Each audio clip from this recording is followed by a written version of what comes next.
Welcome back to my channel. আমি সুরমা চলে এসেছি আবারও আজকে কিছু নিয়ে। তা চলো দেখি কী করা যায়, তোমার সঙ্গে থাকো, সাথে থাকো, দেখতে থাকো। তো দেখো নিয়ে নিয়েছি প্রথমে কড়াই তো গরম বসেছি, কড়াই গরম হয়ে গেছে। দিয়ে দেবো সর্ষের তেল। যে কোনো রান্নাতে সর্ষের তেলের মতন মানে এর স্বাদ, টেস্ট, গন্ধ সব দিকে ভালো হয়, তাই নিয়ে নিয়েছি সর্ষের তেল। দেখো তেলটা গরম হয়ে গেছে, ফোড়নে দিয়ে দেবো সাদা জিরে, শুকনো লঙ্কা, তেজপাতা। ফোড়নটা তো খুব একটা পোড়াবো না, তাহলে কালো হয়ে যাবে। এর মধ্যে দিয়ে দেবো লম্বা লম্বা করে কেটে আলু। আলুটাকে আমি একটু ভালো করে ভেজে নেবো, তাহলে তরকারিটা খুব সুন্দর হয় একটা। তাই জন্য দেখো আলুর তো কালার চেঞ্জ হয়ে গেছে। এবার দিয়ে দেবো এবার পেঁয়াজ।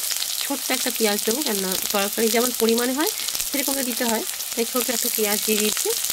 পেঁয়াজটাকে একটু ভেজে নেবো আলুর সাথে, খুব একটা ভাজবো না, হালকা একটু ভেজে নেবো। দেখতে পারলে খুব একটা ভাজলে হবে না।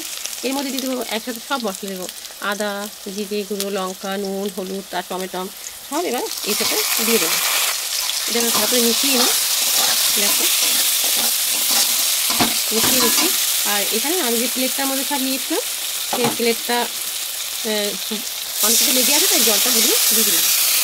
এবার ভালো করে মশলাটাকে কষিয়ে নেবো, তার সাথে আলুটাও খুব সুন্দর মিশে যাবে।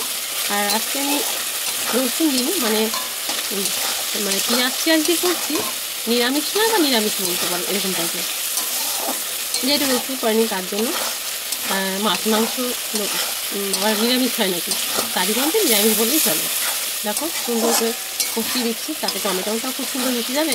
তেমন করে কষাই আর কি, আর যত তো তরকারি কষাবে তার তত টেস্টও যেমন বেরোবে, তার সাথে গন্ধটা দুর্দান্ত বেরোবে, তাই না বলো? দেখো তেল ছেড়ে দিয়েছে। এবার মশলাটা আমার কষানো হয়ে গেছে, দেখতে পাচ্ছ তো লেগে লেগে যাচ্ছে। ওটা দিয়ে দেবো জল, পরিমাণ মতো জল দিয়ে যেমন হবে সেরকম দেবে। এই দেখতে পাচ্ছ, এবার দিয়ে দেবো পরিমাণ মতন জল। দেখো গরম জল দেওয়াতে তরকারিটা ফুটে গেছে, আর আমার আলুটা যেন সিদ্ধ হয়ে গেছে।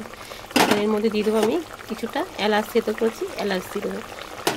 এই এলাচটা দিলে গন্ধটা খুব ভালো হয় বলে আমি এই এলাচটাই দিই, বুঝেছো? এই দেখো দেখবে আলু সিদ্ধ হয়ে গেছে, ঠিক আছে? আলুটা সিদ্ধ হয়ে গেছে। আমি ডিমটা অমলেট করে রেখেছি, তোমাদের দেখানো হয়নি। এবার এই ডিমটাকে এর মধ্যে দিয়ে দেবো, আর যখন ফুটবে তখন দিলে কী হবে, ঝোলটা খুব সুন্দর এর মধ্যে ঢুকে যাবে। এই দেখো এবার একটু ফুটে নিয়ে নামিয়ে নেব। দেখো আমার এটা হয়ে গেছে। এবার আমি গ্যাসটা অফ করে দেবো। দেখতে পাচ্ছ, নামিয়ে নিয়ে তোমাদের দেখাচ্ছি, ঠিক আছে? দেখো নামিয়ে নিয়েছি, দেখতে পাচ্ছ। তো আমার রেসিপিটা তোমাদের কেমন লাগলো অবশ্যই বলো। আমার চ্যানেলটা যারা সাবস্ক্রাইব করোনি এখনও, সাবস্ক্রাইব করে পাশে থেকো। সবাই সুস্থ থেকো, ভালো থেকো। দেখা হবে নতুন কোনো ভিডিওর সাথে। ততক্ষণের জন্য সবাইকে টাটা।